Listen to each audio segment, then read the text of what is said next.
ಶ್ರೀ ಗುರುಭ್ಯೋ ನಮಃ. ಈಶ ನಿನ್ನ ಚರಣ ಭಜನೆ 15ನೇ ನುಡಿ. ಬುದ್ಧಿಶೂನ್ಯವಾದ ಎನ್ನ ಪದ್ದ ಕಾರ್ಯಕುಹಕ ಮನವ ತಿದ್ದಿ ಹೃದಯ ಶುದ್ಧ ಮಾಡು ಪ್ರದ್ಯುಮ್ನನೇ. ಹೇ ಪ್ರದ್ಯುಮ್ನ, ನಾನು ಬುದ್ಧಿಶೂನ್ಯನಾಗಿದ್ದೀನಪ್ಪ. ಅಂದರೆ ಬುದ್ಧಿನೇ ಇಲ್ಲ ನನ್ನ ಹತ್ರ, ಆ ರೀತಿ ಇದ್ದೀನಿ. ಅದರಿಂದ ಏನಾಗಿದೆ, ಬುದ್ಧಿ ಇಲ್ಲದೆ ಇರೋದ್ರಿಂದ ಅನೇಕ ತುಂಬ ಅಬದ್ಧ ಕಾರ್ಯಗಳನ್ನ ಮಾಡ್ತಾ ಇದ್ದೀನಿ. ಫಾರ್ಬಿಡನ್ ಆ್ಯಕ್ಟ್ಸ್, ಯಾವ ಕೆಲಸ ಮಾಡಬಾರ್ದೋ ಆ ಕೆಲಸಗಳನ್ನೇ ಮಾಡ್ಕೊಂಡಿದ್ದೀನಿ. ನಾನು ಮಾಡ್ತಾನೂ ಇದ್ದೀನಿ, ಮಾಡಿದ್ದೀನಿ. ಅದಕ್ಕೋಸ್ಕರ ಏನು ಮಾಡು, ನನ್ನ ಕುಹಕ ಮನವ, ಈ ಕೆಟ್ಟ ಮನಸ್ಸು ಅಂತ ಏನಿದೆಯಲ್ಲ, ಆ ಕೆಟ್ಟ ಮನಸ್ಸನ್ನು ನೀನು ತಿದ್ದಬೇಕು, ರಿಫಾರ್ಮ್ ಮಾಡಬೇಕು. ಮಾಡಿದಾಗ ಏನಾಗತ್ತೆ, ಅದನ್ನು ಮಾಡೋದಷ್ಟೇ ಅಲ್ಲ, ಮನಸ್ಸನ್ನು ರಿಫಾರ್ಮ್ ಮಾಡೋದ್ರ ಜೊತೆಗೆ ಶುದ್ಧ ಮಾಡೋ ಹೃದಯನ, ನನ್ನ ಹಾರ್ಟ್ ಅನ್ನೋದೇನಿದೆಯಲ್ಲ, ಆ ಹೃದಯವನ್ನು ಶುದ್ಧ ಮಾಡಬೇಕು ಅಂತ ಹೇಳ್ತಾ ಇದ್ದಾರೆ. ಅಂದರೆ ಕೆಟ್ಟ ಮನಸ್ಸಿಂದ ಏನಾಗತ್ತೆ, ಮನಸ್ಸು ಕೆಟ್ಟದಾಗಿದ್ದರೆ ನಾವು ಮಾಡೋ ಕೆಲಸಗಳೆಲ್ಲ ಕೆಟ್ಟ ಕೆಲಸನೇ ಮಾಡ್ತೀವಿ. ಕೆಟ್ಟ ಕೆಲಸ ಮಾಡಿದ್ರೆ ನಮ್ಗೆ ಯಾರಾದರೂ well done, very good job you have done ಅಂತ ಯಾರಾದರೂ ಹೇಳ್ತಾರಾ? ಇಲ್ಲ. ಕೆಟ್ಟ ಕೆಲಸ ಮಾಡಿದ್ರೆ ಏನು ಮಾಡ್ತಾರೆ, ಎಲ್ಲ ಬೈಯೋದೇನೆ ನಮ್ಮನ್ನ. ಎಲ್ಲರೂ ಬೈದಾಗ ಏನಾಗುತ್ತೆ, ರೆಪ್ಯುಟೇಷನ್ ಚೆನ್ನಾಗಿರುತ್ತಾ, ಬ್ಯಾಡ್ ರೆಪ್ಯುಟೇಷನ್ ಬರುತ್ತಾ? ಸೊ ಬ್ಯಾಡ್ ರೆಪ್ಯುಟೇಷನ್ ಇದೆ ಅಲ್ವಾ? ಹೌದು. ನೋಡು, ಕುಹಕ ಮನ ಅಂದ್ರೆ ಕೆಟ್ಟ ಮನಸ್ಸು. ಕೆಟ್ಟ ಮನಸ್ಸಿಂದ ಕೆಟ್ಟ ಕೆಲಸ ಮಾಡ್ತಾ ಇದ್ರೆ ಕೆಟ್ಟ ಹೆಸರು ಅಲ್ವಾ? ಎಲ್ಲ ಕೆಟ್ಟದ್ದೇನೆ ಆಗ್ತಾ ಇರುತ್ತೆ. ಯಾರಾದ್ರೂ ಹೋಗಿ ಜೈಲಲ್ಲಿ ಇರ್ತಾನಪ್ಪ ಒಬ್ಬ, ಯಾರೋ ಪ್ರಿಸ್ನರು, ಅವನಿಗೆ ವೆಲ್ ಡನ್, ತುಂಬಾ ಒಳ್ಳೆ ಕೆಲಸ ಮಾಡಿದ್ಯಪ್ಪ ನೀನು ಅಂತ ಅವನಿಗೇನಾದ್ರೂ ಶಾಬಾಷ್ ಅಂತಾರ? ಇಲ್ಲ ಅಲ್ವಾ? ಏನ್ ಕೆಟ್ಟ ಕೆಲಸ ಮಾಡಿ ಜೈಲಿಗೆ ಬಂದಿದ್ಯೋ ಅಂತಾರಲ್ವಾ?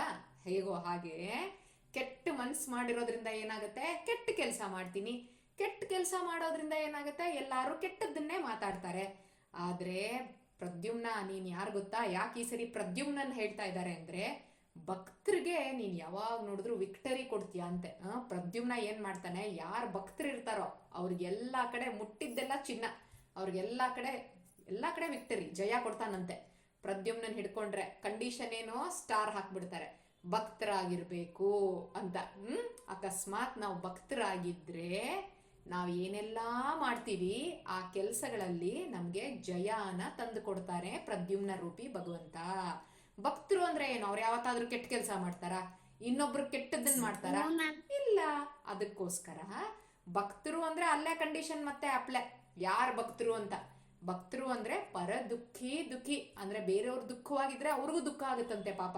ಬರೀ ಮನುಷ್ಯರು ಮಾತ್ರ ಅಲ್ಲ, ಪ್ರಾಣಿಗಳು ಯಾರಾದ್ರೂ ಇರ್ಲಿ, ಅವ್ರು ಎಲ್ಲಾರನ್ನ ನೋಡಿದ್ರು ಕೂಡ ಅವ್ರೇನಾದ್ರೂ ತೊಂದರೆಲಿದ್ದಾರ, ಭಕ್ತರಿಗೆ ಚುರುಕನ್ನತ್ತಂತೆ. ಅಂಥವ್ರು ಭಕ್ತರು, ಆಯ್ತಾ? ಅದಕ್ಕೆ ಆ ಭಕ್ತರು ಮಾಡೋ ಕೆಲಸ ಎಲ್ಲ ಒಳ್ಳೆ ಕೆಲಸ ಆಗಿರತ್ತಲ್ವಾ? ಆ ಒಳ್ಳೆ ಕೆಲಸ ಆಗಿರೋದ್ರಿಂದ ಏನ್ ಮಾಡ್ತಾನೆ ಭಗವಂತ, ಅವ್ರಿಗೆ ಒಳ್ಳೇದನ್ನೇ ಮಾಡ್ತಾನೆ. ಅಂದ್ರೆ ಅವ್ರು ಒಳ್ಳೆ ಕೆಲಸ ಮಾಡ್ದಾಗ್ಲೆಲ್ಲ ಅವ್ರಿಗೆ ಜಯ ತಂದು ಕೊಡಬೇಕು ಭಗವಂತ. ಆ ರೀತಿ ಮಾಡೋನೆ ಪ್ರದ್ಯುಮ್ನ ಅಂತೆ. ಅದಕ್ಕೆ ಇವನೇನ್ ಹೇಳ್ತಾ ಇದ್ದಾನೆ, ನನ್ನ ಬುದ್ಧಿನೇ ಇಲ್ಲ, ಝೀರೋ ನಂದು ಇಂಟೆಲಿಜೆನ್ಸ್. ಝೀರೋ ಇಂಟೆಲಿಜೆನ್ಸ್ ಇದ್ದಿದ್ದಕ್ಕೆ ಏನಾಗಿದೆ, ಮನಸ್ಸು ಕೆಟ್ಟದಾಗಿದೆ. ಮನಸ್ಸು ಕೆಟ್ಟದಾಗಿರೋದ್ರಿಂದ ಕೆಟ್ಟ ಕೆಲಸ ಮಾಡ್ತಾ ಇದ್ದೀನಿ. ಅದರಿಂದ ಏನಾಗಿದೆ, ಹೃದಯ, ಹಾರ್ಟ್ ಎಲ್ಲ ಹಾಳಾಗಿ ಹೋಗಿದೆ. ನಂದು ಒಳಗಡೆ ಕಚಡಗಳು ತುಂಬ್ಕೊಂಡ್ಬಿಟ್ಟಿದೆ. ಅದಕ್ಕೆ ಫಸ್ಟ್ ನನ್ನ ಹಾರ್ಟನ್ನ ಶುದ್ಧ ಮಾಡು. ಶುದ್ಧ ಮಾಡಿ ನೀನು ಹೆಂಗೆ ಮಾಡ್ಬೇಕು ನನ್ನನ್ನ ಅಂದ್ರೆ, ನಿನ್ನ ಭಕ್ತರೇನೆ ನನ್ನನ್ನು ನೋಡಿ ಶಬಾಷ್ ಅನ್ಬೇಕು. ಆ ರೀತಿ ನನ್ನನ್ನ ಟ್ರಾನ್ಸ್ಫರ್ ಮಾಡ್ಬೇಕು, ನೀನು ಟ್ರಾನ್ಸ್ಫರ್ಮೇಶನ್ ಮಾಡಬೇಕು ನನ್ನನ್ನ ಅಂತ ಹೇಳ್ತಾರೆ. ಅದಕ್ಕೆ ಭಕ್ತರ ಜ್ಞಾನ ಕೊಡೋದ್ರಿಂದ ಪ್ರದ್ಯುಮ್ನ, ಭಕ್ತರಿಗೆ ಯಶಸ್ಸನ್ನ ಕೊಡ್ತಾನೆ ಪ್ರದ್ಯುಮ್ನ ರೂಪಿ ಭಗವಂತ. ಭಕ್ತರು ಯಾವ ಕೆಲಸ ಮಾಡಿದ್ರು ಎಲ್ಲಾ ಕಡೆ ವಿಕ್ಟರಿ. ಭಕ್ತರಿಗೆ ಜ್ಞಾನ ಕೊಡೋ ಕೆಲಸ ಕೂಡ ಪ್ರದ್ಯುಮ್ನ ಮಾಡ್ತಾನೆ, ಆಯ್ತಾ? ಅದಕ್ಕೋಸ್ಕರ ಅಂತ ಪ್ರದ್ಯುಮ್ನ ಯಾರು? ಈಸ್ ನನ್ ಅದರ್ ದನ್ ಶ್ರೀಹರಿ ಪ್ರದ್ಯುಮ್ನ. ಅದಕ್ಕೆ ಬುದ್ಧಿ ಶೂನ್ಯವಾಗಿದ್ದೀನಲ್ಲ ನಾನು, ನನ್ನ ಹತ್ರ ಜ್ಞಾನನೇ ಇಲ್ವಲ್ಲಪ್ಪ, ಝೀರೋ ಜ್ಞಾನ ನನ್ನ ಹತ್ರ. ಭಗವಂತನ ಮೇಲೆ ನನ್ನ ನಾಲೆಡ್ಜ್ ಝೀರೋ ಅಲ್ವಾ? ಅದಕ್ಕೇನೆ ಏನ್ ಮಾಡ್ತಾ ಇದ್ದಾನೆ, ಬುದ್ಧಿ ಶೂನ್ಯವಾಗಿರೋ ನನಗೆ ಜ್ಞಾನ ಕೊಡಪ್ಪ ಭಗವಂತ ಅಂತ ಹೇಳ್ತಾ ಇದ್ದಾರೆ. ಪ್ರಕೃಷ್ಟಂ ದ್ಯುಮ್ನಂ ಯಶಃ ಅಂದ್ರೆ ಯಶಸ್ ಕೊಡ್ತಾನೆ ಭಕ್ತರಿಗೆ. ಆಮೇಲೆ ಜ್ಞಾನಂ ವಾ ಯಸ್ಮಾತ್ ಸಹ ಪ್ರದ್ಯುಮ್ನಃ, ಭಕ್ತರಿಗೆ ಜ್ಞಾನ ಕೊಡ್ತಾನೆ. ಅದಕ್ಕೆ ಭಕ್ತರಿಗೆ ಯಶಸ್ಸು ಕೊಡ್ತಾನೆ, ಭಕ್ತರಿಗೆ ಜ್ಞಾನ ಕೊಡ್ತಾನೆ. ಅದಕ್ಕೆ ಪ್ರದ್ಯುಮ್ನ. ಅದಕ್ಕೆ ಪ್ರದ್ಯುಮ್ನ ರೂಪಿ ಭಗವಂತನ ಕನಕದಾಸರು ಕೇಳ್ಕೊತಾ ಇರೋದು. ಯಾಕೆ? ಬುದ್ಧಿ ಶೂನ್ಯ ಆಗ್ಬಿಟ್ಟಿದೀನಿ, ಬುದ್ಧಿ ಇಲ್ವಲ್ಲ, ಅದಕ್ಕೆ ಜ್ಞಾನ ಕೊಡೋದಕ್ಕೆ ಪ್ರದ್ಯುಮ್ನ ರೂಪಿ ಭಗವಂತನೇ ಹಿಡ್ಕೋಬೇಕು. ಅದಕ್ಕೆ ವೇದಗಳೆಲ್ಲ ಏನ್ ಹೇಳ್ತಾ ಇದೆ? ಭಗವಂತನ ಬಗ್ಗೆನೇ ಹೇಳ್ತಾ ಇರೋದು. ಅದಕ್ಕೆ ನನಗೂ ಕೂಡ ಏನ್ ಮಾಡು, ಯಾರ್ಯಾರ ಹತ್ರನೋ ವೇದಗಳನ್ನೆಲ್ಲ ಕಲಿಯೋದಲ್ಲ, ಯಾರು ನಿಜವಾಗಿರೋ ಭಕ್ತರಿರ್ತಾರೆ ಅವ್ರ ಮೂಲಕ ನನಗೆ ವೇದದ ಮೆಸೇಜ್ಗಳು ಬರಬೇಕು, ಎಲ್ಲ ಸ್ಕ್ರಿಪ್ಚರ್ಗಳದು ಮೆಸೇಜ್ ಬರಬೇಕು. ಅಂಥದ್ದನ್ನ ನೀನು ಮಾಡಿಸ್ತೀಯಾ? ಕೊಡ್ಸು ನೀನು ಅಂತ ಹೇಳ್ತಾರೆ. ಸಾಧನಾ ಶರೀರ ನೀ ದಯದಿ ಕೊಟ್ಟಿದ್ದು, ಸುಮ್ಮನೆ ಟೈಮ್ ಪಾಸಿಗೆ ಬಂದಿಲ್ಲ ಈ ಬಾಡಿ. ಸಾಧನಾ ಶರೀರ, ಸಾಧನೆ ಅಂದ್ರೆ ಏನು? ಏನೇನೋ ಅಚೀವ್ಮೆಂಟ್ ಮಾಡೋದಲ್ಲ. ಸಾಧನೆ ಅಂತಂದ್ರೆ ಭಗವಂತನ ಬಗ್ಗೆ ಸರಿಯಾಗಿ ತಿಳ್ಕೊಳೋ ಅಂತ ಜ್ಞಾನ. ಅದಕ್ಕೋಸ್ಕರ ನಮಗೆ ಹ್ಯೂಮನ್ ಬಾಡಿ ಬಂದಿರೋ ಅಂಥದ್ದು. ನೀನು ದಯದಿ ಕೊಟ್ಟಿದ್ದು. ಭಗವಂತ ಸೋ ಮರ್ಸಿಫುಲಿ ಅವಾರ್ಡ್ ಮಾಡಿದ್ದಾನೆ ಭಗವಂತ ನಮ್ಗೆ ಈ ಶರೀರನ. ಅದಕ್ಕೆ ಹೋಗ್ಲಿ, ನಾನು ಇಂಡಿಪೆಂಡೆಂಟಾ? ನಾನು ಆಲ್ರೆಡಿ ಹೇಳಿದೆ 2-3 ಡೇಸ್ ಹಿಂದೆನೆ, ವಿ ಆರ್ ನಾಟ್ ಇಂಡಿಪೆಂಡೆಂಟ್, ನಾವ್ ಯಾವಾಗ್ಲೂ ಅಸ್ವತಂತ್ರರು ಅಂತ. ಅದಕ್ಕೆ ಸಾಧನೆಯನ್ನು ಯಾರು ಮಾಡಿಸ್ಬೇಕಾಗಿರೋದು? ಹಾಗಾದ್ರೆ ನಮ್ಮ ಹತ್ರ ಸಾಧನಾ ಶರೀರ ಏನೋ ಇದೆ, ಅದನ್ನ ಯಾರು ಮಾಡಿಸ್ಬೇಕು? ಭಗವಂತನೇ ಮಾಡಿಸ್ಬೇಕು. ಅವನೇ ಪ್ರದ್ಯುಮ್ನ ರೂಪಿ ಭಗವಂತ. ಅದಕ್ಕೆ ಪ್ರದ್ಯುಮ್ನ ರೂಪಿ ಭಗವಂತನ ಹತ್ರ ಏನ್ ಕೇಳ್ಕೊತಾ ಇದ್ದಾರೆ? ಬುದ್ಧಿ ಶೂನ್ಯ ಆಗಿದ್ದೀನಪ್ಪ ನಾನು, ಜ್ಞಾನ ಕೊಡಬೇಕು. ಕುಹಕ ಮನ ಇದೆ, ಕೆಟ್ಟ ಮನಸ್ಸಿದೆ, ಅದಕ್ಕೆ ಅಬದ್ಧ ಕಾರ್ಯಗಳನ್ನೇ ಮಾಡ್ತಾ ಇದ್ದೀನಿ, ಕೆಟ್ಟ ಕೆಲಸಗಳನ್ನೇ ಮಾಡ್ತಾ ಇದ್ದೀನಿ. ಅದಕ್ಕೆ ನೀನು ನನ್ನ ಹೃದಯವನ್ನ ಶುದ್ಧ ಮಾಡಬೇಕು. ಹೃದಯ ಶುದ್ಧ ಆಯ್ತು ಅಂದ್ರೆ ಜ್ಞಾನ ಬರುತ್ತವಾಗ ಅಂತ ಹೇಳಿ ಪ್ರದ್ಯುಮ್ನ ರೂಪಿ ಭಗವಂತರು ಕೇಳ್ತಾ ಇದ್ದಾರೆ. ನೆಕ್ಸ್ಟ್ 16th ನೋಡಿ ಇಲ್ಲಿ, ಜನನಿ ಜನಕ ನೀನೆ ಎಂದು ಎನ್ನುವೆ ನಯ್ಯ ದೀನ ಬಂಧು, ಎನಗೆ ಮುಕ್ತಿ ಪಾಲಿಸಿಂದು ಅನಿರುದ್ಧನೇ. ಜನನಿ ಅಂದ್ರೆ ತಾಯಿ, ಜನಕ ಅಂದ್ರೆ ತಂದೆ, ನೀನೇ ಎಂದು ಅಂದ್ರೆ ನಮಗೆ ಬಾಡಿ ಮೇಲೆ ಬಾಡಿ ಎಷ್ಟೋ ಬಂದಿದೆಯಲ್ಲ, ಹಿಂದೆ ಬಂದಿದೆ, ಮುಂದೆ ಬರುತ್ತೆ, ಈಗಲೂ ಬಂದಿದೆ. ಸೊ ಅದರಲ್ಲೆಲ್ಲ ಏನು, we have got different parents ಅಲ್ವಾ? ಇವಾಗ ಯಾವುದೋ ನಾಯಿಯಾಗಿ ಹುಟ್ಟಿರ್ತೀವಪ್ಪ, ಅಲ್ಲಿ ಪಾಪ ನಾಯಿ ಯಾವುದೋ ಪೇರೆಂಟ್ಗಳಾಗಿರುತ್ತೆ ನಮಗೆ. ಫಾದರ್ ಡಾಗು ಮದರ್ ಡಾಗು ನಮಗೆ ಪೇರೆಂಟ್ಗಳು. ಅದೇ ತರ ಇನ್ಯಾವುದೋ ಬೆಕ್ಕಿರುತ್ತೆ ಆಯ್ತಾ, ಒಂದು ಕಿಟನ್ ಇರುತ್ತೆ ಮರಿ ಪುಟಾಣಿ, ಅದಕ್ಕೆ ಯಾರು ಮದರ್ ಆಗಿರ್ತಾರೆ? ಹ್ಯೂಮನ್ ಮದರ್ ಆಗಕ್ಕೆ ಸಾಧ್ಯ ಇಲ್ಲ, ಅದಕ್ಕೊಂದು ಕ್ಯಾಟ್ ಮದರೇ ಇರುತ್ತೆ ಅಲ್ವಾ? ಆ ರೀತಿ ನಾನು ಎಷ್ಟೋ ಬಾಡಿಗಳು ಚೇಂಜ್ ಮಾಡ್ತಾ ಇದ್ದಂಗೆ ಇವಾಗ ಹ್ಯೂಮನ್ ಬಾಡಿ ಸಿಕ್ಕಿದೆ. ಹ್ಯೂಮನ್ ಬಾಡಿಗೆ ಹ್ಯೂಮನ್ ಮದರ್ ಹ್ಯೂಮನ್ ಫಾದರ್ ಇರ್ತಾರೆ. ಆ ರೀತಿ as my body changes so the parents ಅಲ್ವಾ? ಬಾಡಿ ಚೇಂಜ್ ಆಗ್ತಾ ಇದ್ದಂಗೆ ಅವ್ರು ಚೇಂಜ್ ಆಗ್ತಾ ಇದ್ದಾರೆ. ಆದ್ರೆ ಎಟರ್ನಲ್ ಆಗಿ ಎಷ್ಟೇ ಬಾಡಿಗಳು ಚೇಂಜ್ ಆದ್ರೂ ನಮಗ್ ಒಂದು ಪೇರೆಂಟ್ ಮಾತ್ರ ಚೇಂಜ್ ಆಗಲ್ಲ. ಯಾರು ಅಂದ್ರೆ ಭಗವಂತ. ಅವನು ಯಾವತ್ತಿದ್ರೂ ಎಟರ್ನಲ್ ಆಗಿ ನಮಗ್ ಮಾತ್ರ ಅಲ್ಲ, ಎಲ್ಲ ಜೀವಿಗಳಿಗೂ, ನಾಯಿಗೆ, ಬೆಕ್ಕಿಗೆ, ಎಲ್ಲ ಜೀವಿಗಳಿಗೂ ಭಗವಂತಾನೇ ತಂದೆ, ಭಗವಂತಾನೇ ತಾಯಿ. ಬೇರೆದೆಲ್ಲ ಚೇಂಜ್ ಆಗ್ತಾ ಇರಬಹುದು, ಆದ್ರೆ ಭಗವಂತ ಯಾವತ್ತಿದ್ರೂ ಚೇಂಜ್ ಆಗಲ್ಲ. ದೀನ ಬಂಧು, ದೀನ ಅಂದ್ರೆ ಯಾರು ಭಗವಂತನಿಗೆ ಸರೆಂಡರ್ ಆಗಿರ್ತಾರೆ, ಅಪ್ಪ ತಂದೆ ಕಾಪಾಡು ಅಂತ ಯಾರು ಹೇಳ್ತಾರೆ, ಅವ್ರಿಗೆ ಭಗವಂತ ರಕ್ಷಣೆ ಕೊಡ್ತಾನೆ. ಯಾರು ಇಲ್ವೋ ಬೇಜಾರು ಮಾಡ್ಕೊಳಂಗೆ ಇಲ್ಲ ನಾವು, ಅಯ್ಯೋ ನನಗೆ ಅವ್ರಿಲ್ಲ ಇವ್ರಿಲ್ಲ ಅಂತ. ಒಬ್ಬ ಅಂತೂ ಪರ್ಮನೆಂಟ್ ಆಗಿರ್ತಾನೆ, ಲೈಫ್ ಆಫ್ಟರ್ ಲೈಫ್ ನಮ್ ಹಿಂದೆ ಫಾಲೋ ಮಾಡ್ಕೊಂಡು ಬರ್ತಾ ಇದ್ದಾನೆ, ನಮ್ಮ ಒಳಗಡೆ ಇದ್ದಾನೆ. ಅವನು ಯಾರು ಅಂದ್ರೆ ಅವನು ಭಗವಂತ, ದೀನ ಬಂಧು ಅವನು ಆಯ್ತಾ. ಭಗವಂತನೇ ಬಂಧು ಕೂಡ, ಭಗವಂತನೇ ಜನನಿ ತಾಯಿ, ಭಗವಂತನೇ ಜನಕ ತಂದೆ, ಭಗವಂತನೇ ಬಂಧು. ಬಂಧು ಅಂದ್ರೆ ರಿಲೇಟಿವ್ಸ್ ಆಯ್ತಾ. ಭಗವಂತನೇ ಎಲ್ಲ. ಏನಾಗೆ ಮುಕ್ತಿ ಪಾಲಿಸಿಂದು ಅನಿರುದ್ಧನೇ. ಅಪ್ಪ ಅನಿರುದ್ಧ ರೂಪಿ ಭಗವಂತ, ಅನಿರುದ್ಧ ರೂಪಿನ ಕರಿತಾ ಇದ್ದಾರೆ ಇಲ್ಲಿ. ಏನ್ ಬೇಕಪ್ಪ ಅಂದ್ರೆ ಮುಕ್ತಿ ಕೊಟ್ಟು ಬಿಡೋ ತಂದೆ ಸಾಕು ಅಂತ ಹೇಳ್ತಾ ಇದ್ದಾರೆ. ಅಂದ್ರೆ ನಾನು ಎಷ್ಟೋ ಜನ್ಮಗಳನ್ನ ಪರ್ಕೊಂಬಂದಿದ್ದೀನಿ. Based on what? Based on my own karmas, past karmas. ಅದು ಒಳ್ಳೇದಾದ್ರೂ ಆಗಿರ್ಬೋದು, ಕೆಟ್ಟದ್ದಾದ್ರೂ ಆಗಿರ್ಬೋದು. ರಾಜನ ಜನ್ಮನಾದ್ರೂ ಬರ್ಬೋದು, ಇನ್ಯಾರೋ ಜಾಡ್ಮಾಲಿ ಜನ್ಮನಾದ್ರೂ ಬರ್ಬೋದು ಅಲ್ವಾ? ಯಾವ್ದಾದ್ರೂ ಬರ್ಲಿ, ಅದು ಏನಕ್ಕೆ ಬರುತ್ತೆ ಅಂದ್ರೆ ಬೇಸ್ಡ್ ಆನ್ ಮೈ ಕರ್ಮ. ಆ ಕರ್ಮಗಳೆಲ್ಲ ಬಂದು ಜನ್ಮಗಳೆಲ್ಲ ತಗೊಂಡಿದ್ದೀನಿ ನಾನು. ಆ ಜನ್ಮಗಳೆಲ್ಲ ತಗೊಂಡಾಗ ಏನಾಗುತ್ತೆ, ಒಂದೊಂದು ಲೈಫಲ್ಲೂ ಲೆಕ್ಕ ಇಡಕ್ ಆಗ್ತಾ ಇಲ್ಲ. ಇವಾಗ ಯಾರಾದ್ರೂ ಲೆಕ್ಕ ಇಟ್ಟಿದೀವ? ಭೀಷ್ಮನಂತವ್ರೆ 100 ಲೈಫ್ಸ್ ಹಿಂದೆ ಹೋಗ್ತಾರೆ. ಏನಕ್ಕೆ ನನಗೆ ಇದು ಕಾರಣ ಬಂತು? ಶರಶಯ್ಯ ಬೆಡ್ ಮೇಲೆ, ಬೆಡ್ ಆರೋ ಮೇಡಪ್ ಆಫ್ ಇದು ಅಲ್ಲ, ಬೆಡ್ ಮೇಡಪ್ ಆಫ್ ಆರೋಸ್ ಆಯ್ತಾ. ಶರಶಯ್ಯ ಮೇಲೆ ಮಲಗಿದೀನಲ್ಲಪ್ಪ ನಾನು. ಬಾಣಗಳದು ಹಾಸಿಗೆ ಮೇಲೆ ಒಂದು ಸೂಜಿ ಚುಚ್ಚಿದ್ರೇನೆ ನಮಗ್ ತಡ್ಕೊಳಕ್ಕಾಗಲ್ಲ. ಅಂಥದ್ರಲ್ಲಿ ಅಂತ ಬಾಣಗಳು, ಶಾರ್ಪ್ ಬಾಣ, ಆ ಬಾಣನೇ ಪಾಪ ಹಾಸಿಗೆ ತರ ಮಾಡಿಬಿಟ್ಟಿರ್ತಾರೆ. ಅದ್ರ ಮೇಲೆ ಭೀಷ್ಮಾಚಾರ್ಯರು ಮಲಗಿರ್ತಾರಲ್ಲ, ಎಷ್ಟು ನೋವಾಗ್ಬಿಡ ಅವ್ರಿಗೆ. ಅವರು 100 ಲೈಫ್ಸ್ ಹಿಂದೆ ಹೋಗಿ ನೋಡ್ತಾರಂತೆ, ಏನ್ ರೀಸನ್ನು ನಾನು ಯಾಕೆ ಹಿಂಗೆ ಮಲ್ಕೊಂಡಿದ್ದೀನಿ ಅಂತ. ಅಂತ ಭೀಷ್ಮಾಚಾರ್ಯರೇನೆ 100 ಲೈಫ್ ಹಿಂದೆ ಹೋಗಿ ನೋಡಿದ್ದಾರೆ. ಇನ್ನು ನಮಗೆ ಹಿಂದಿನ ಲೈಫ್ ಬಿಡಿ, 1 ವೀಕ್ ಹಿಂದೆ ಏನಾಗಿತ್ತು ಅನ್ನೋದೇ ನಮಗೆ ಗೊತ್ತಿಲ್ಲ, ನಿನ್ನೆ ಏನಾಯಿತು ಅನ್ನೋದು ಗೊತ್ತಿಲ್ಲ. ಹಾಗಿರ್ಬೇಕಾದ್ರೆ ಎಷ್ಟೋ ಕೌಂಟ್ಲೆಸ್ ಲೈಫ್ಸ್ಗಳು ಹಿಂದೆ ಬಂದಿದೆ, ಮುಂದೆ ಬರೋದಿದೆ, ಈಗ ಬಂದಿದೆ. ಅದರಲ್ಲೆಲ್ಲ ಯಾರ್ಯಾರು ನನ್ನ ತಂದೆ, ಯಾರು ನನ್ನ ತಾಯಿ, ಯಾರು ನನ್ನ ರಿಲೇಟಿವ್ಸು, ನಾವು ಯಾರೂ ಲೆಕ್ಕ ಇಟ್ಟಿಲ್ಲ. ಹಾಗಿರೋದ್ರಿಂದ ಏನಾಗ್ತಾ ಇದೆ, ಇಲ್ಲಪ್ಪ ನಾನು 100% ಫುಲ್ ಹ್ಯಾಪಿನೆಸ್. 100% ಹ್ಯಾಪಿನೆಸ್ ಅಂದರೆ ಏನು ಗೊತ್ತಾ, ಅವ್ರಿಗೆ ಜನ್ಮನೇ ಇಲ್ಲ. ಅದಕ್ಕೆ ಮುಕ್ತರು ಅಂತ ಹೇಳೋದು. ಮುಕ್ತರು ಏನು ಅಂದರೆ ಸುಖ ಬಿಟ್ಟರೆ ಮತ್ತೇನೂ ಇಲ್ಲ ಅವ್ರಿಗೆ. ಸುಖ ಸುಖ ಸುಖ ಅಷ್ಟೇನೆ, 100% ಸುಖ. ಆ ರೀತಿ 100% ಸುಖ ನನಗೇನಾದರೂ ಸಿಕ್ಕಿದ್ರೆ ನಾನು ಮುಕ್ತಿಗೆ ಹೋಗ್ಬಿಡ್ಬೇಕಾಗಿತ್ತಲ್ವಾ. ಅದಕ್ಕೆ ನನಗೆ ಸಿಕ್ಕಿಲ್ಲ. ಅದಕ್ಕೆ ಏನು ಮಾಡ್ತಾ ಇದ್ದೀನಿ, ನಾನು ಲೈಫ್ ಆಫ್ಟರ್ ಲೈಫ್ ಬರ್ತಾ ಇದ್ದೀನಿ. ಸೊ ಹಾಗಿರೋದ್ರಿಂದ ನೀನೇನು ಮಾಡ್ತೀಯಾ, ಬಂಧುಗಳು ರಿಲೇಟಿವ್ಸ್ ಯಾಕಿರ್ತಾರೆ ನಮಗೆ ಅಂದರೆ, ಏನೋ ನಮಗೆ ಕಷ್ಟ ಆಯಿತು, ನಮ್ಮ ಹೆಲ್ಪಿಗೆ ಬರ್ತಾರೆ ರಿಲೇಟಿವ್ಸ್. ಒಳ್ಳೆಯವರಾಗಿದ್ದರೆ ಕಂಡೀಷನ್ಸ್ ಅಪ್ಲೈ, ಮತ್ತೆ ಇಲ್ಲದೆ ಇದ್ರೆ ನಮಗೆ ಕಷ್ಟ ಕೊಡೋರು ಆಗಿರ್ತಾರೆ ಅವ್ರು ಬೇಕಾದರೆ. ಆ ರೀತಿ ಯಾಕೆ ಬಂಧುಗಳು ಅಂತ ಹೇಳ್ತೀವಿ ಅಂದರೆ, ನಮಗೆ ಬೇಕಾದಾಗ ಅವರು ನಮಗೆ ಸಹಾಯ ಮಾಡ್ತಾರೆ, ನಾವು ಕಷ್ಟದಲ್ಲಿದ್ದಾಗ ನಮಗೆ ಹೆಲ್ಪ್ ಮಾಡ್ತಾರೆ. ಅದಕ್ಕೆ ರಿಲೇಟಿವ್ಸ್ ಅಂತ ಹೇಳೋದು.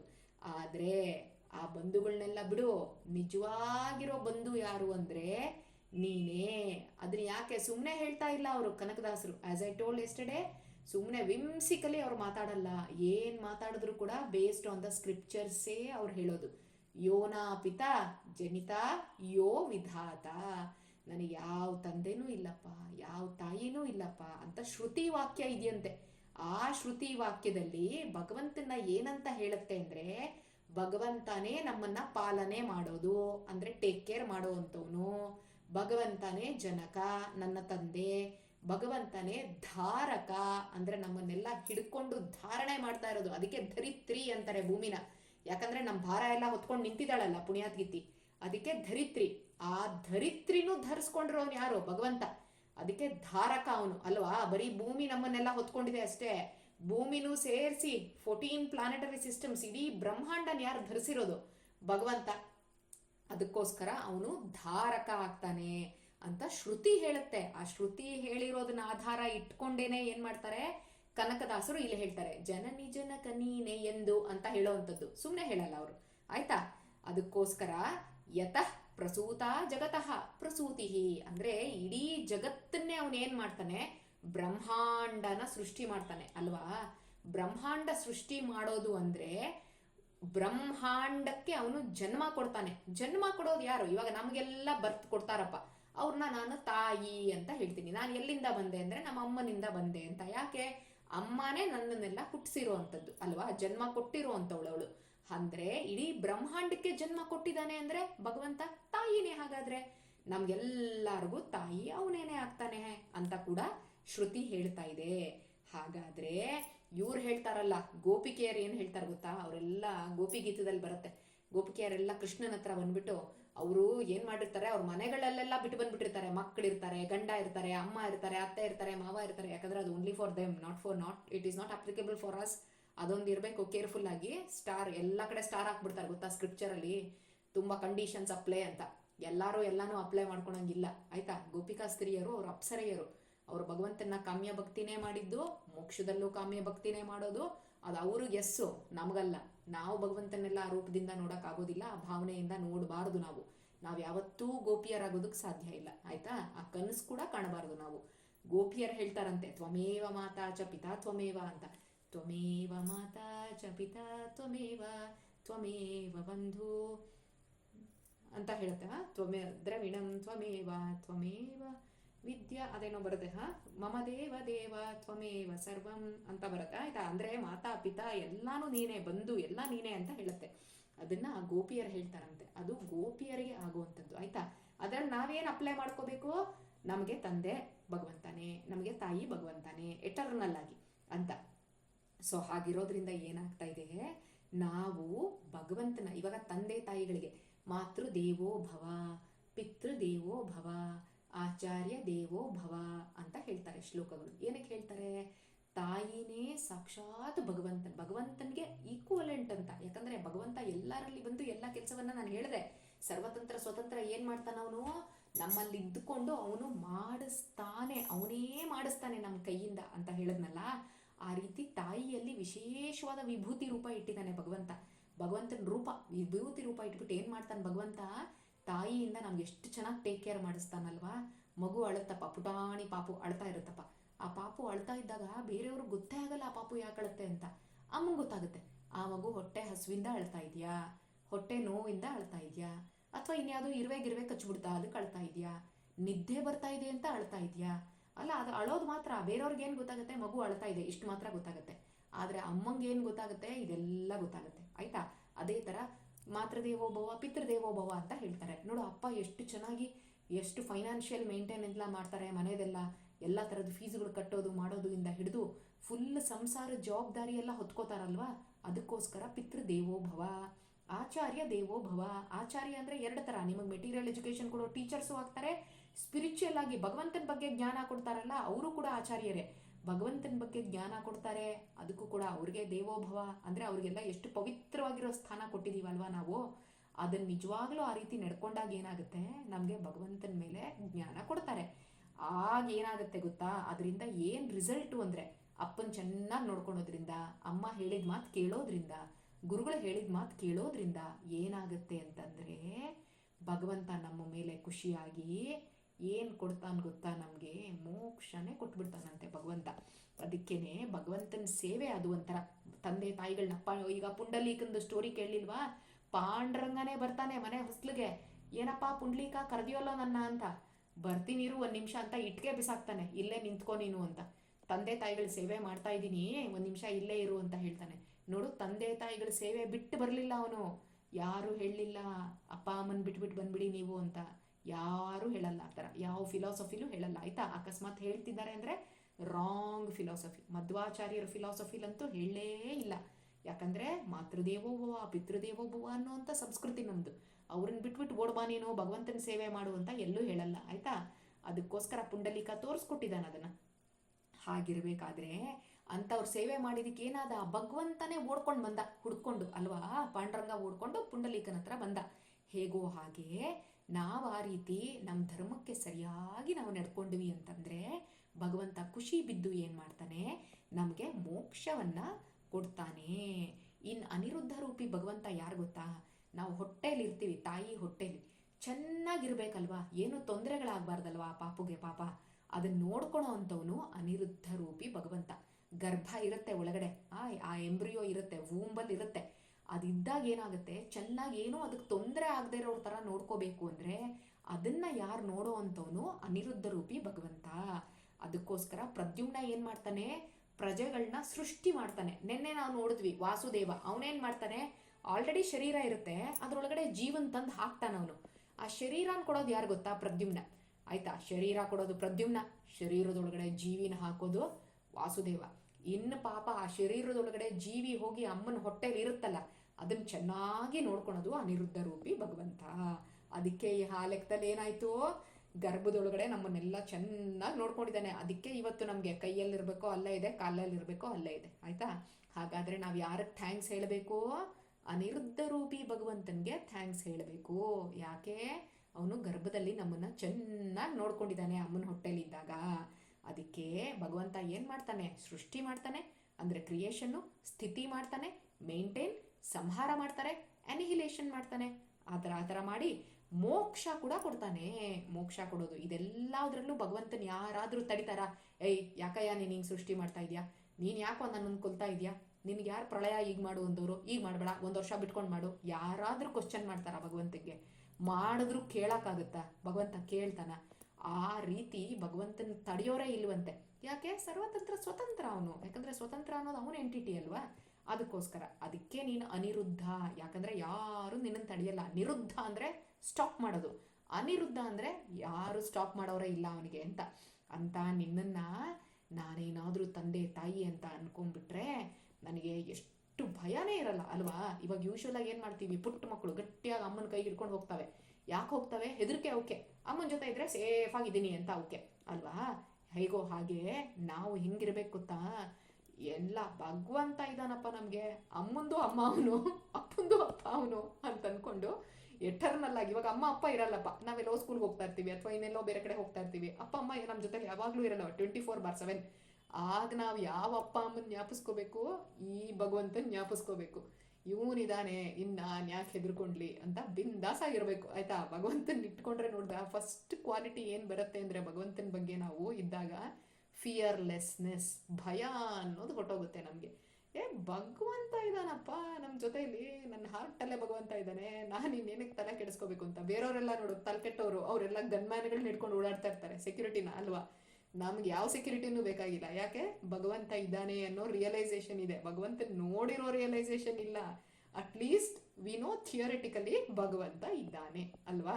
ಆ ಥಿಯರಿ ಗೊತ್ತಿನ ನಂಬ್ಕೊಂಡ್ರೆ ಸಾಕಾಗಿದೆ ಅಲ್ವಾ. ಇವಾಗ 1+1 = 2, why it is 2, why not 3 ಅಂತ ಯಾರೋ ಹೇಳ್ಕೊಟ್ಟಿದ್ದಾರೆ? ಯಾರು ಹೇಳಲ್ಲ. 1+1 = ಇನ್ನು 3 ಅನ್ನಲ್ಲ, 4 ಅನ್ನಲ್ಲ, ಏನು ಅನ್ನಲ್ಲ. ಬಟ್ ಸ್ಟಿಲ್ ವಿ ಬಿಲೀವ್ ಅಲ್ವಾ, ಟೀಚರ್ ಹೇಳಿದ್ದಾರೆ ಅಂತ. ಹಾಗೆ ಥಿಯೋರೆಟಿಕಲಿ ನಾವು ನಂಬಬೇಕು. ಜನನಿ ಜನಕ ನೀನೆ ಎಂದು ಅಂತ ಹೇಳ್ತಾ ಇದ್ದಾರೆ ಕನಕದಾಸರು. ಅಂದರೆ ಹೌದಪ್ಪ, ನನ್ನ ಎಟರ್ನಲ್ ತಂದೆನೂ ಅವನೇ, ನನ್ನ ಎಟರ್ನಲ್ ತಾಯಿನೂ ಅವನೇ ಅಂತಂದಾಗ ಭಗವಂತನಕ್ಕಿಂತ ದೊಡ್ಡವ್ರು ಯಾರಾದರೂ ಇದ್ದಾರಾ ಪ್ರಪಂಚದಲ್ಲಿ? ಯಾರೂ ಇಲ್ಲ. ಹಾಗಾದರೆ ಅಂಥ ದೊಡ್ಡ ಪರ್ಸ್ನಾಲಿಟಿ, ಯಾರೋ ಚಿಲ್ಲರೆ ಕಾರ್ಪೊರೇಟ್ರು, MLA ಅವರು ಇವರು ಅಂದ್ರೇ ಹೆಂಗೆ ಮಾಡ್ತಾರೆ ನೋಡಿದ್ದೀರಾ? ನಾನು MLA ಕಡೆಯವರು ಅಂದರೆ ಎಷ್ಟು ದರ್ಪ ತೋರಿಸ್ತಾರೆ, ಅಥವಾ ಅವರೆಲ್ಲ ಬರೋ ಕಾರ್ಗಳೇನು, ಅವ್ರದ್ದೇನು, ಅವ್ರ ಹಿಂದೆ ಮುಂದೆ 4 ಜನ ಬರೋದೇನು, ಅಂಥದ್ರಲ್ಲಿ ನಾನು ಭಗವಂತನ ಕಡೆಯವಳು ಅಂತ ನಾವು ಎಷ್ಟು ದರ್ಪದಿಂದ ಓಡಾಡ್ಬೇಕು. ಹಂಗಾದ್ರೆ ಆ ಥರ ಫಿಯರ್ಲೆಸ್ನೆಸ್ ನಮ್ಗೆ ಇರಬೇಕು. ಗೊತ್ತಾಯ್ತಾ? ಇದೆಲ್ಲ ಶಾಸ್ತ್ರ ಸುಮ್ಮನೆ ಪುರಾಣ ಓದೋಕ್ಕೆ ಕಳಕಾಯಿ ತಿನ್ನಕ್ಕೆ ಅನ್ನೋ ಥರ ಅಲ್ಲ. ರಿಯಲ್ ಆಗಿ we have to experience the beauty of scriptures. ಗೊತ್ತಾಯ್ತಾ? ಆಗಲೇ ನಮಗೆ ಖುಷಿ ಸಿಕ್ಕೋದು. ಸುಮ್ಮನೆ ಥಿಯರಿ ಓದ್ತಾ ಇದ್ರೆ ಖುಷಿ ಸಿಕ್ಕಲ್ಲ. ಆಯ್ತಾ? ಪ್ರಾಕ್ಟಿಕಲ್ ಆಗಿ we have to apply in our life, day to day ಲೈಫಲ್ಲಿ. ಯಾವ ದೋಷದ ಪ್ರತಿಬಂಧ ಕೂಡ ಇಲ್ಲ ಭಗವಂತನಿಗೆ. ನಿರ್ದೋಷ, ಗುಣಪೂರ್ಣತ್ವ, ನಿರ್ದೋಷತ್ವ ಭಗವಂತನಿಗೆ. ಅವನಿಗೆ ಫುಲ್ ಆಫ್ ಗುಣ, ದೋಷ ಅನ್ನೋದು ಇಲ್ಲವೇ ಇಲ್ಲ. ಆದರೆ ನಮಗೆ ಫುಲ್ ಆಫ್ ದೋಷ, ಗುಣ ಅಲ್ಲೊಂದು ಇಲ್ಲೊಂದು ಸಿಕ್ಕಿದ್ರೆ ಹೆಚ್ಚು, ಇಲ್ದಿದ್ರಿಲ್ಲ ನಮ್ಮ ಯೋಗ್ಯತೆಗೆ. ಹಂಗಿದೀವಿ ನಾವು. ಆಯ್ತಾ? ವಿ ಆರ್ ಟೋಟಲಿ ಆಪೋಸಿಟ್ ಭಗವಂತನ ಕ್ಯಾರೆಕ್ಟ್ರು. ಹಾಗಿರೋದ್ರಿಂದ ಅದಕ್ಕೆ ಅವನು ಅನಿರುದ್ಧ ಅನ್ನಿಸ್ಕೋತಾನೆ. ಯಾಕೆ? ಅವನಿಗಲ್ಲಿ ದೋಷಗಳಿಲ್ಲ, ಅದಕ್ಕೆ ಅವನು ಅನಿರುದ್ಧ. ಈ ರೀತಿ ಇರೋದ್ರಿಂದ ಇಂಥ ಭಗವಂತನ ನಾವು ಯಾವಾಗಲೂ ಮೊರೆ ಹೋಗಬೇಕು. ವಿದ್ಯೆ ನಮಗೆ ಬೇಕು ಅಲ್ವಾ. ಅವಿದ್ಯೆ ಅಂದರೆ ವಿದ್ಯೆ ಇಲ್ಲದೆ ಇರೋವಂಥದ್ದು, ಅಥವಾ ಯಾವುದಾದ್ರೂ ಕೆಟ್ಟ ವಿದ್ಯೆ, ಅದು ಮುಕ್ತರಲ್ಲಿ ಇರಲ್ವಂತೆ. ಮುಕ್ತರಲ್ಲಿ ಏನು ಗೊತ್ತಾ, 100% ನಾಲೆಡ್ಜ್ ಇರುತ್ತೆ ಭಗವಂತ ಯಾರು ಅಂತ. ಅದಕ್ಕೆ ಅವ್ರನ್ನ ಮುಕ್ತಿಗೆ ಕಳಿಸೋದು. ನಮ್ಗಿನ್ನ ಗೊತ್ತಿಲ್ಲ, ನಾವಿನ್ನ ಕಲಿತಾ ಇದ್ದೀವಿ, ಅದಕ್ಕೆ ಇಲ್ಲೇ ಇದ್ದೀವಿ. ಅವ್ರಿಗೇನಿಲ್ಲ, ಏನು ಡೌಟೇ ಇರಲ್ವಂತೆ ಭಗವಂತನ ಬಗ್ಗೆ. ನಾವೆಲ್ಲ ಫುಲ್ ಆಫ್ ಡೌಟ್ಫುಲ್ನೆಸ್ ನಮ್ಮದೇ, ಅದಕ್ಕೆ ನಾವಿನ್ನ ಮುಕ್ತಿಗೆ ಹೋಗಿಲ್ಲ. ಆದರೆ ಮುಕ್ತಿಲಿರೋರಿಗೆ ಭಗವಂತನ ಮೇಲೆ ಡೌಟೇ ಇರಲ್ಲ. ಅವ್ನು ಯಾರು, ಅವ್ನ ಕ್ಯಾರೆಕ್ಟರಿಸ್ಟಿಕ್ಸ್ ಏನು ಎಲ್ಲ ಗೊತ್ತಿರುತ್ತೆ. ಅದಕ್ಕೋಸ್ಕರ ಮುಕ್ತಿಗೆ ಹೋಗಿರೋರ್ನ ಭಗವಂತ ಧಾರಣೆ ಮಾಡ್ತಾನೆ. ನೋಡ್ಕೊಳೋ ರೂಪಿ ಅನಿರುದ್ಧ ರೂಪಿ ಭಗವಂತ ಅಂತೆ. ಅದಕ್ಕೆ. ಆದರೆ ನನ್ನ ಹತ್ರ ಇವಾಗ ಅವಿದ್ಯೆ ಇದೆಯಲ್ವಾ, ನನಗೂ ಏನೋ ಮುಕ್ತಿಗೆ ಹೋಗ್ಬೇಕು ಅಂತ ಆಸೆ ಅಪ್ಪ. ಆದರೆ ಏನು ಮಾಡೋದು, ಅವಿದ್ಯೆ ಇದೆಯಲ್ವಾ, ಅದನ್ನೇನು ಭಗವಂತ ತೆಗೆದುಬಿಟ್ಟ ಅವಿದ್ಯೆ ಅಂದರೆ ನನಗೂ ಒಂದು ಚಾನ್ಸ್ ಸಿಕ್ಕುತ್ತೆ ಮುಕ್ತಿಗೆ ಹೋಗೋದಕ್ಕೆ. ಅದಕ್ಕೋಸ್ಕರ ನೀನು ಅವಿದ್ಯೆನ ನನ್ನಿಂದ ದೂರ ಮಾಡು ಭಗವಂತ. ಎಲ್ಲ ಪ್ರಾಣಿಗಳು ಅವ್ರವ್ರ ದೇಹದಲ್ಲಿ ಇರೋ ಥರ ನೋಡ್ಕೊಳ್ತಾ ಇರೋನು, ಮೇಂಟೈನ್ ಮಾಡ್ತಾ ಇರೋನು ಅನಿರುದ್ಧ ರೂಪಿ ಭಗವಂತ ಅಂತೆ. ಇನ್ಕ್ಲೂಡಿಂಗ್ ಹ್ಯೂಮನ್ ಬೀಯಿಂಗ್ಸ್, ಎಲ್ಲರೂ ನಮ್ಮ ಬಾಡಿಗಳಲ್ಲಿ ನಾವು ಜೀವ ಇರೋ ರೀತಿ ನೋಡ್ಕೋತಾ ಇರೋದು ಅನಿರುದ್ಧ ರೂಪಿ ಭಗವಂತ. ಅದಕ್ಕೋಸ್ಕರ ನನ್ನನ್ನು ಹಾಗಾದ್ರೆ ಶರೀರದೊಳಗಡೆ ಇಡಿಸಿ ನೋಡ್ತಾ ಇರೋನಲ್ವಾ ನೀನು, ಹಾಗಾದ್ರೆ ಏನಾದೆ ನೀನು, ನೀನೇ ನನ್ನಪ್ಪ, ನೀನೇ ನನ್ನಮ್ಮ ಅಂತ. ಸೊ ಭಗವಂತನಿಗೆ ತುಂಬ ಚಾಲೆಂಜ್ ಆಗ್ತಾ ಇದ್ದೀವಿ ನಾವು. ಆಯ್ತಾ? ಸಿಕ್ಕಾಪಟ್ಟೆ ಲಾಜಿಕ್ಕಾಗಿ ಮಾತಾಡೋದು ಭಗವಂತನ ಹತ್ರ. ಶರೀರದೊಳಗಡೆ ಇಟ್ಟಿದ್ಯಾ ತಾನೇ ನೀನು ನನ್ನನ್ನು, ಹಾಗಾದ್ರೆ ಇಟ್ಟಿದ್ಯಾಕೆ, ಇಟ್ಟಿದ್ಯಾ ಅಂದಮೇಲೆ ನೀನೇ ತಂದೆ, ನೀನೇ ತಾಯಿ ಅಂತ ಭಗವಂತನಿಗೆ ಹೇಳೋದು ಅಲ್ವಾ. ನೀನು ಮುಕ್ತಿ ಕೊಡಿಸ್ತೀಯಾ ಅಂತ ಹೇಳ್ತಾರೆ. ಮುಕ್ತಿಲಿರೋರ್ಗೆ ಅವಿದ್ಯೆ ಇರಲ್ಲ, ಹಾಗಾದ್ರೆ ಅವಿದ್ಯೆ ತೆಗಿ, ನಾನು ಮುಕ್ತಿಗೆ ಬಂದ್ಬಿಡ್ತೀನಿ. ಈ ರೀತಿ ಭಗವಂತನ ಹತ್ರ ಲಾಜಿಕ್ ಮಾಡ್ತಾ ಇದ್ದಾರೆ. ಆಯ್ತಾ? ಅದಕ್ಕೆ ಭಗವಂತನ ಈ ರೀತಿ ಸ್ಮರಣೆ ಮಾಡಬೇಕು. ಅನಿರುದ್ಧ ರೂಪಿ ಭಗವಂತನ ಹೀಗೆ ಸ್ಮರಣೆ ಮಾಡೋದು. ಏನಂತ ಸ್ಮರಣೆ ಮಾಡೋದು? ಅಪ್ಪ ನನಗೆ ಒಳ್ಳೆ ಬುದ್ಧಿ ಕೊಡು, ವಿದ್ಯೆ ಅವಿದ್ಯೆ ಅನ್ನೋದನ್ನ ತೆಗೆದುಬಿಡು, ವಿದ್ಯೆ ಅನ್ನೋದನ್ನ ಕೊಡು, ಮುಕ್ತಿನ ಕೊಡು, ದೇಹದಲ್ಲಿ ನಮ್ಮನ್ನು ಇಟ್ಟಿದ್ಯಾ, ಅದಕ್ಕೆ ನೀನೇ ತಂದೆ, ನೀನೇ ತಾಯಿ, ಇದನ್ನೆಲ್ಲ ಹೇಳಬೇಕು. ಭಗವಂತನ ಅನುಗ್ರಹ ಇದ್ದರೆ ಮಾತ್ರ ಏನಾಗುತ್ತೆ, ನಮಗೆ ಕೆಟ್ಟ ಜ್ಞಾನ ಅನ್ನೋವಂಥದ್ದು ಬರಲ್ಲ. ಅಥವಾ ಜ್ಞಾನ ಪಡ್ಕೋಬೇಕು, ಎಷ್ಟೋ ಡಿಸ್ಟರ್ಬೆನ್ಸ್ಗಳಿದೆ, ಆಬ್ಸ್ಟಕಲ್ಗಳಿದೆ ಆ ಕಡೆ ಈ ಕಡೆ, ಅದೆಲ್ಲವನ್ನು ಭಗವಂತ ತೆಗಿತಾನೆ. ಹಾಗೆ ನಮ್ಮ ಅಂತರ್ಯಾಮಿ ಒಳಗಡೆ ಅಂದರೆ ನಮ್ಮ ಹೃದಯದಲ್ಲಿದ್ದು ಜ್ಞಾನ ಕೊಡುವಂಥ ರೂಪ ಅನಿರುದ್ಧ ರೂಪಿ ಭಗವಂತ. ಅದಕ್ಕೆ ಆ ಅನಿರುದ್ಧ ರೂಪಿ ಭಗವಂತನ ನಾವು ಅವನ ಹಿಂದೆ ಬೀಳಬೇಕು. ಅದಕ್ಕೆ ನಾವು ಯಾವಾಗಲೂ ಅವನ ಹಿಂದೆ ಬೀಳಬೇಕಂದ್ರೆ ಇನ್ನೊಂದು ಸೀಕ್ರೆಟ್ ಏನು ಅಂದರೆ, ಮುಖ್ಯ ಪ್ರಾಣರ ದಾಸ ಆಗ್ಬಿಡ್ಬೇಕಂತೆ. ಮುಖ್ಯ ಪ್ರಾಣ ಅಂದರೆ ಯಾರು? ಆಂಜನೇಯ, ಹನುಮಂತ. ಅವನ ದಾಸ ನಾನು ಅಂತ ಹೇಳ್ಕೊಂಡ್ರೆ ಓ ನನ್ನ ಕಡೆ ಅವನು ದಾಸನ ನೀನು ಅಂತ ಅನ್ಕೊಂಡು ಭಗವಂತ ಇನ್ನೂ ಸ್ವಲ್ಪ ಬೇಗ ಸ್ವೀಕಾರ ಮಾಡ್ತಾನೆ ನಮ್ಮನ್ನ. ಅದಕ್ಕೆ ಯಾವಾಗಲೂ ನಾವು ಮುಖ್ಯ ಪ್ರಾಣರನ್ನ ಬಿಡೋಂಗೆ ಇಲ್ಲ ಆಯ್ತಾ, ಅವ್ರ ದಾಸ ಅಂತ ಹೇಳಬೇಕು. ಅದಕ್ಕೆ ಏನೇ ಆಗಲಿ ಎಲ್ಲದಕ್ಕಿಂತ ಏನು ಗೊತ್ತಾ, ಥಿಯರಿ ಎಲ್ಲ ಓಕೆ, ಬಟ್ ನಾನು ಪ್ರಾಕ್ಟಿಕಲ್ ಆಗಿ ಮಾಡಕ್ಕೆ ಹೋದಾಗ ಮೇನ್ ಆಬ್ಸ್ಟೆಕಲ್ ಏನು ಅಂದರೆ ನನಗೆ ಹುಷಾರಿಲ್ದಂಗೆ ಆಗೋಗ್ಬಿಡುತ್ತೆ, ಆರೋಗ್ಯನೇ ಸರಿಗಿರಲ್ಲ ನಂದು. ಆದರೆ ನಮ್ಮಲ್ಲಿ ಏನು ರೋಗಗಳು ಬರುತ್ತಲ್ಲ, ಮಾನಸಿಕ ರೋಗ ಇರ್ಬೋದು ಅಥವಾ ದೈಹಿಕ ರೋಗ ಇರ್ಬೋದು, ಎರಡೂ ಥರ. ಒಂದು ಮೆಂಟಲ್ ಹೆಲ್ತ್ ಸರಿಗಿರಲ್ಲ ಅಥವಾ ಫಿಸಿಕಲ್ ಹೆಲ್ತ್ ಸರಿಗಿರಲ್ಲ. ಈ ಹೆಲ್ತ್ ಸರಿಗಿಲ್ಲದೆ ಇರೋದನ್ನ ಹೆಲ್ದಿಯಾಗಿ ಮಾಡುವಂಥ, ಹೆಲ್ದಿ ಮೈಂಡ್ ಆ್ಯಂಡ್ ಬಾಡಿ ಕೊಡೋವಂಥವನು ಅನಿರುದ್ಧ ರೂಪಿ ಭಗವಂತ. ಅದಕ್ಕೆ ಅನಿರುದ್ಧ ರೂಪಿ ಭಗವಂತನ ಎಣಿಸ್ಕೊಂಡ್ರೆ ನಾವು ಒಳ್ಳೆ ಹೆಲ್ತ್ ಕೊಡ್ತಾನಂತಪ್ಪ.